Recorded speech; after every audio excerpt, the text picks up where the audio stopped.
پہلی بات میں مولانا سے معذرت کے ساتھ عرض کروں گا، مولانا نے فرمایا تھا کہ یہاں ایمان بہت ہے، نمازی اکثریت میں ہے، مجھے ادب کے ساتھ اختلاف ہے، ایمان نہیں ہے، یا قرآن جھوٹا ہے یا ہم میں ایمان نہیں ہے۔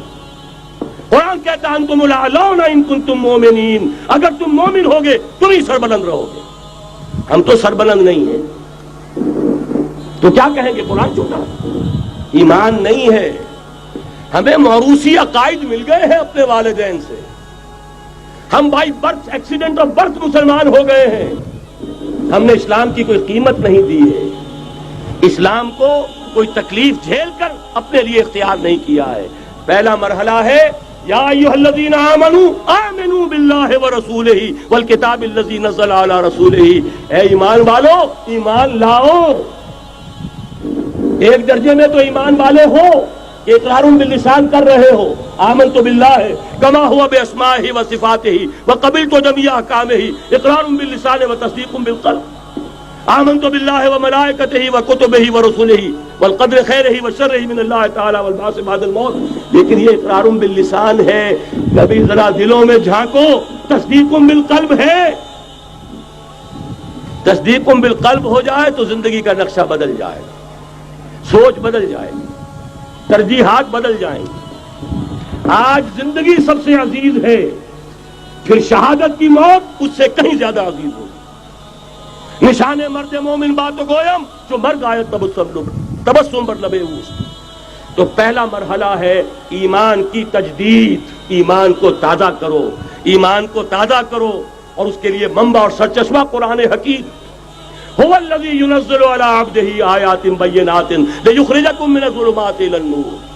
قرآن سے ہی لوگوں کو بلاؤ، تلاوت آیات کے ذریعے سے لوگوں کو کھینچو، یہ میگنیٹ ہے جو سلیم الفطرت لوگوں کو کھینچ لے گا، پھر اسی کے ذریعے سے تزکیہ کرو۔ یا ایھا الناس قد جاءتکم موعظۃ من ربکم وشفاء لما فی الصدور، تمہارے سینوں کے اندر جو روگ ہیں ان کا علاج بھی یہی قرآن ہے، پھر اسی کی تعلیم دو۔ یتلو علیہم آیاتہ ویزکیہم ویعلمہم الکتاب والحکمہ، یہ پہلا مرحلہ۔ دوسرا مرحلہ جو ایمان اپنا تازہ کر لیں، شعوری طور پر اللہ، آخرت، رسالت، قرآن، محمد رسول اللہ کی ختم نبوت، اس پر ایمان لے آئیں شعوری طور پر، تجدید ایمان۔ نوٹ کر لیجئے سورہ نساء کی وہ آیت، یا ایھا الذین آمنوا آمنوا باللہ ورسولہ، ایمان لاؤ، اے ایمان والو ایمان لاؤ۔ جو لوگ یہ مرحلہ طے کر لیں وہ بنیان مرصوص بنے بیعت کی بنیاد پر۔ لیکن بیعت کون سی؟ بیعت جہاد۔ یہ جو بخاری شریف میں ترانہ آیا ہے صحابہ کرام کا، غزوہ خندق میں جب صحابہ کدالیں چلا رہے تھے، خندق کھودی جا رہی تھی، تو ان کی زبانوں پر ایک شعر تھا، نحن الذین بایعوا محمدا علی الجہاد ما بقینا ابدا، ہم وہ ہیں جنہوں نے محمد سے بیعت کی ہے جہاد کی، جب تک جان میں جان ہے جہاد جاری رہے گا۔ یہ جہاد کی بیعت، سید احمد بریلوی رحمۃ اللہ علیہ نے پہلے بیعت لی تھی بیعت ارشاد، پھر بیعت لی بیعت جہاد، اور اسے کہا یہ سلسلہ محمدی ہے۔ سلسلہ چشتیہ میں بیعت ہو گئی، سلسلہ سہروردیہ میں ہو گئی، سلسلہ نقشبندیہ میں ہو گئی، سلسلہ قادریہ میں ہو گئی، اب آؤ بھائی سلسلہ محمدیہ میں بیعت کرو، اور سلسلہ محمدیہ جہاد کی بیعت ہے۔ نحن الذین بایعوا محمدا علی الجہاد ما بقینا ابدا۔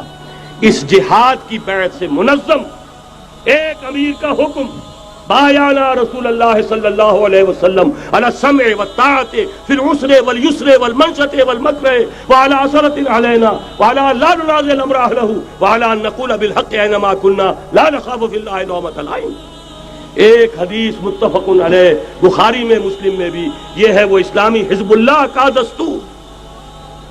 نمبر 3 کام کیا ہوگا؟ جہاد، جماعت بن گئی جہاد، لیکن جہاد کا پہلا مرحلہ ہے جہاد باللسان، زبان سے جہاد، دعوت، تلقین، نصیحت، اور ان سب کا مرکز و محور قرآن۔ جہاد بالقرآن، جہاد باللسان، جہاد بالقرآن۔ فلا تطع الکافرین وجاہدہم بہ جہادا کبیرا۔ اے نبی آپ ان کافروں کی باتیں نہ سنیے، ان کے کہنے میں مت آئیے، ان سے کوئی اثر قبول نہ کیجیے، اور ان کے خلاف جہاد کرتے رہیے اس قرآن کے ذریعے سے۔ بہت بڑا جہاد 13 برس تک جہاد ہوتا رہا ہے قرآن کے ذریعے سے۔ لیکن اس کے بعد اب مکے میں آ کر، جب اللہ نے مدینے میں آ کر موقع عطا فرما دیا، جب وہاں پر آ کر ایک بیس عطا کر دیا، اب وہاں سے جہاد بالسیف، جہاد بالید کا آغاز ہوا۔ اب طاقت کے ساتھ، قوت کے ساتھ، ہاتھ کے ساتھ جہاد شروع ہوا۔ اس میں آخری بات عرض کر رہا ہوں، آج کے دور میں اس کی ایک شکل تو وہ تھی جو حضور کے دور میں تھی، 313 کے مقابلے میں 1000 یا 4000 3000 آ گئے تھے احد میں، ادھر سے 1000 نکلے تھے، بعد میں 300 چلے گئے واپس، تو 700 رہ گئے۔ آج کا معاملہ کچھ ذرا مختلف ہے۔ نمبر 1 تو یہ کہ جو حکمران ہیں وہ خود مسلمان ہیں۔ صدام حسین بھی دستی پھیرتا ہوا فوٹو کھنچواتا ہے، کیا کرے؟ بے نظیر بھٹو کو بھی کسی نے آج تک کافر تو نہیں کہا، چاہے وہ کفریہ کلمات کہتی رہتی ہے۔ اسلامی شاعر کا مذاق اڑانے کے بعد اور کون سی کسر رہ گئی؟ لیکن فتویٰ کسی نے لگایا نہیں۔ اسی طریقے سے حسنی مبارک کو بھی کسی نے نہیں کہا کہ کافر ہے۔ لہذا مسلمان ہی حکمران ہے نمبر 1۔ وہاں یہ تھا ایک طرف کافر، ایک طرف اہل ایمان، کلیئر کٹ جو ہے معاملہ موجود تھا۔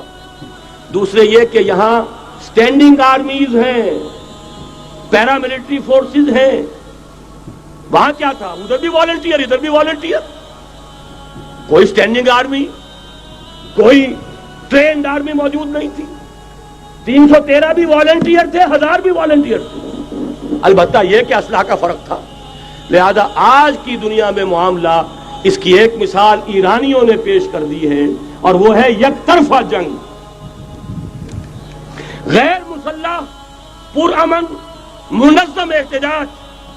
سڑکوں پر نکل آئیں گے جب طاقت ہوگی کہ اب نہیں چلنے دیں گے اس نظام کو، نہیں دیں گے ٹیکس، نہیں چلنے دیں گے ان بینکوں کو، پکیٹنگ ہوگی، گھراؤ ہوگا، نہیں چلنے دیں گے، سود حرام ہے، اللہ اور اس کے رسول کے خلاف اعلان جنگ ہے، نہیں چلنے دیں گے۔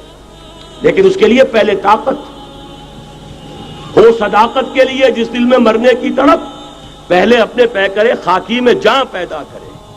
محمد عربی نے مکے میں نہیں شروع کر دیا تھا جہاد صلی اللہ علیہ وسلم، حالانکہ 150-200 آدمی تو وہاں بھی موجود تھے، لیکن یہ کہ نہیں، آپ حالات، عالم اسباب ہے، اس کا جائزہ لے کر کوئی قدم اٹھائیں گے۔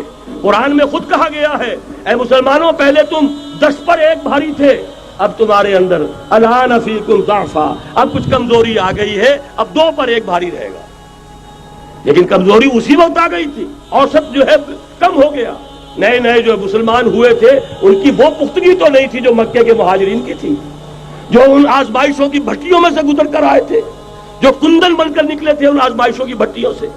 لہذا جان لیجئے آج کے دور میں جہاد بالید یک طرفہ جنگ کی صورت میں ہوگا، اور اگر ایرانیوں نے کر کے دکھا دیا تو ڈوب کر مر جانے کا مقام ہے سنی مسلمانوں کے لیے کہ وہ نہ کر سکے۔ جب بھی میں بات کرتا ہوں کہتے ہیں یہاں نہیں ہو سکتا، کیوں؟ یہاں کوئی صاحب ایمان نہیں، یہاں کوئی صاحب غیرت نہیں، کوئی صاحب حمیت نہیں۔ میرے نزدیک جھوٹ ہے۔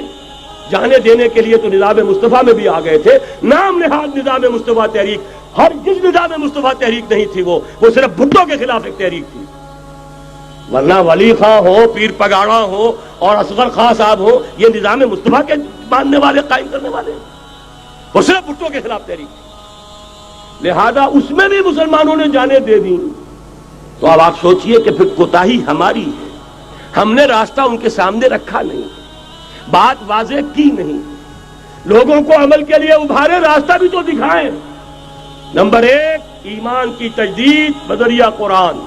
وہ جنس نہیں ایمان جسے لے آئیں دکانیں فلسفہ سے، ڈھونڈے سے ملے گی عاقل کو یہ قرآن کے سیپاروں میں۔ مولانا ظفر علی خاں کا ایک شعر پہلے پڑھا تھا میں نے کہ نور خدا ہے کفر کی حرکت پہ خندزن، پھونکوں سے یہ چراغ بجھایا نہ جائے گا۔ انہی کے شعر پر تقریر ختم بھی ہو رہی ہے۔ ایمان کا منبع اور سرچشمہ قرآن۔ وہ جنس نہیں ایمان جسے لے آئیں دکانیں فلسفہ سے، ڈھونڈے سے ملے گی عاقل کو یہ قرآن کے سیپاروں میں۔ تجدید ایمان بذریعہ قرآن، اجتماعیت بذریعہ بیعت، بیعت جہاد، بیعت سم و طاعت فی المعروف۔ نمبر 3، جب تک طاقت کافی نہیں ہے جہاد باللسان، کہو تو صحیح، یہ فحاشی خدا کے لیے ختم کرو، کہو تو صحیح اخبار والوں سے جا کر ہاتھ جوڑ کر، یہ کیا تم رنگین تصویریں شائع کرتے ہو نوجوان لڑکیوں کی، یہ کون سا تمہیں ثواب ہو رہا ہے؟ تم نے کس چیز کو ذریعہ بنایا ہے اپنی کمائی کا اور اپنی دولت کے حصول کا؟ کہو تو صحیح، نہ سنے۔ بہرحال اللہ تعالیٰ کے ہاں تمہارے کہنے کا یہ جو نہی عن المنکر باللسان ہے، تمہیں تو اجر و ثواب ملے گا۔ اور جب طاقت اتنی ہو جائے کہ ٹکر مول لینے کی پوزیشن میں ہو تو نکل آؤ، گھیراؤ کرو۔ شیعوں نے پاکستان میں بھی کر کے دکھا دیا، 50,000 نے جا کر سول سیکریٹریٹ کا گھیراؤ کر لیا۔ ابھی ماشاء اللہ جوان تھا، بوڑھا نہیں ہوا تھا، کل 3 برس، اور بڑے تنتنے کے ساتھ ضیاء الحق صاحب لے کر آئے تھے آرڈیننس، زکوٰۃ آرڈیننس۔ 50,000 نے جا کر گھیراؤ کیا۔ اگر ہمیں کمٹمنٹ نہیں دو گے کہ ہمیں ایگزمپٹ کیا جائے گا، نہیں اٹھیں گے، مارو گولیاں، مارو جتنوں کو مارنا۔ چیف مارشل اللہ ایڈمنسٹریٹر کی ناک رگڑی گئی زمین میں، کمٹمنٹ دی کہ جی میں آپ کو کر دوں گا، ایگزمپٹ کر دوں گا، وعدہ ہے، تب اٹھے۔ یہ ہے راستہ کام کرنے کا، یہ ہے طریقہ، لیکن تنظیم ہو، موب نہ ہو۔ ایسا نہ ہو جو ہوا مالاکنڈ میں، بیچارے صوفی محمد صاحب کہتے ہیں میں نے تو کسی کو گولی چلانے کا حکم دیا ہی نہیں، یہ گولیاں ویسے چل پڑی، اور اس کے بعد ایک ایک مورچے پہ جا کر ہاتھ جوڑ رہے ہیں امیر صاحب کہ خدا کے لیے باہر نکلا اور نہیں آ رہے۔ یہ نہیں، سم و طاعت فی المعروف، جو حکم دیا جائے، حکم ہو حرکت کرنے کا تو حرکت کرے، اور حکم ہو رک جانے کا تو رک جائے۔ اگر یہ نظم جماعت نہیں ہوگا، خیر وجود میں نہیں آئے گا، قربانیاں ہوں گی اور ضائع جائیں گی۔ چنانچہ ایک اخباری انٹرویو کی روح سے انہوں نے خود کہا یہ جانیں جو ہے شہادت کی نہیں ہے، جانیں ضائع گئیں۔ حالانکہ مجھے اختلاف ہے، اس کو کہنا یہ چاہیے تھا کہ جس نے بھی خلوص میں اگر غلطی کی ہے، بہرحال اللہ کے ہاں اس کا جو ثواب محفوظ رہے گا۔ جان دینا آسان کام نہیں ہے، لیکن یہ ضرور ہے کہ نظم کے بغیر دی گئی ہے، اس کا دنیا میں نتیجہ نہیں نکلے گا۔ تو یہ میں نے عرض کیا آپ سے 4 نکات: تجدید ایمان بذریعہ قرآن، اجتماعیت بذریعہ بیعت جہاد اور بیعت سم و طاعت فی المعروف۔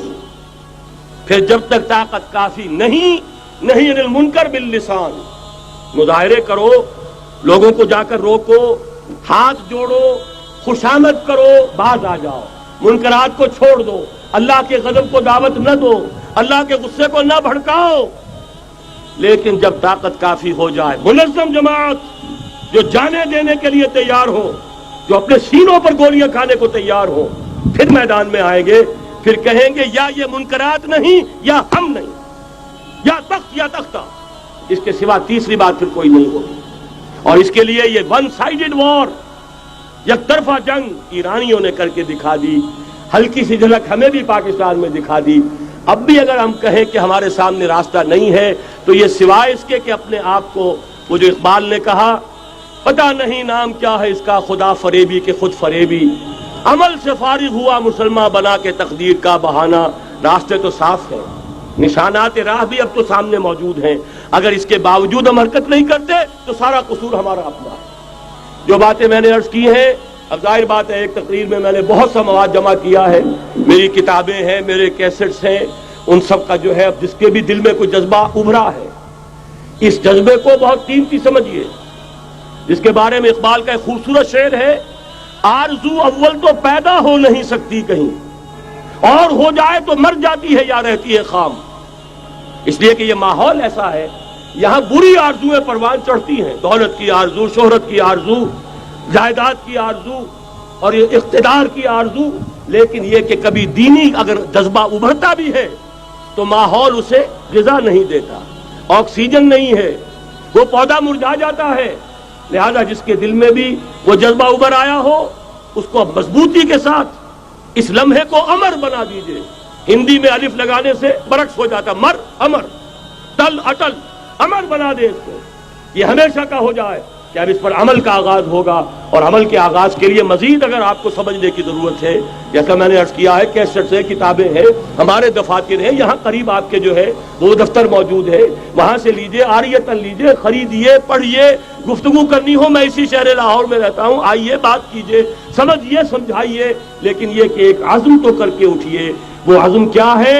قل ان صلاتي ونسكي ومحياي ومماتي لله رب العالمين لا شريك له وبذلك امرت وانا اول المسلمين اقول قولي هذا واستغفر الله لي ولكم ولسائر المسلمين والمسلمات۔